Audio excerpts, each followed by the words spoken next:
يوسف المقارف يعلن رسميا زواجه من البلوجر مريم بن مولاهم في لندن. من نوع يا حبيبتي اني اتزوج نصكم زواج، ولا نتزوجه غصبا عن اهله، ولا اتزوجه من غير موافقة ابوه ولا امه.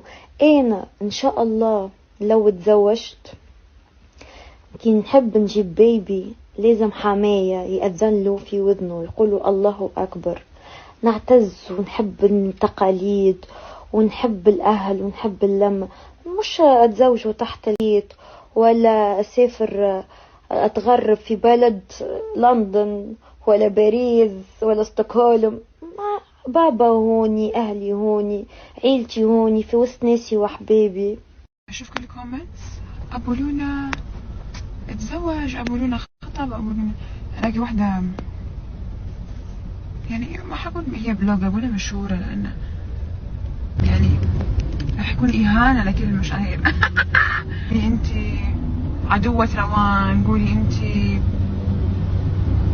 صديقة روان، قولي انتي تعرفين طليق روان، قولي انتي دامة روان، قولي انتي تسكرين لها الشوز بالفيديو كليب، قولي لها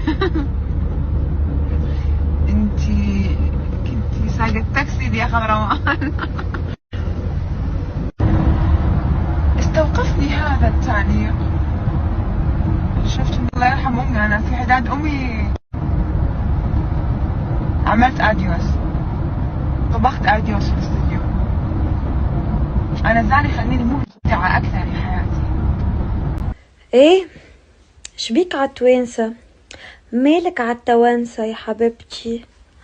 التوانسة يشرفوك ويعرفوك، وأجمل نساء الدنيا التوانسة. التوانسة نساها حرار، التوانسة نساها أقوى من الرجال ب10 رجال. التوانسة دونك تفهم دونك ولا ما تفهمش؟ نحكي لغة بيضاء.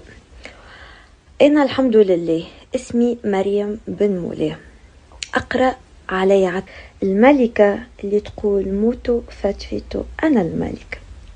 الملكة ما تتشرفش إنها تمسح لك جازمتك وتكون خدامة، ولا تكون طبيخة، ولا ما نعرفش، ولا سواقة. ما تفهمش الكلام. أنا بصراحة أنا الحمد لله محبوبة من المغرب العربي، ليبيا، مغرب، الجزائر، ومحبوبة من بلادي وبنساها وبرجالها وتونسية وأفتخر.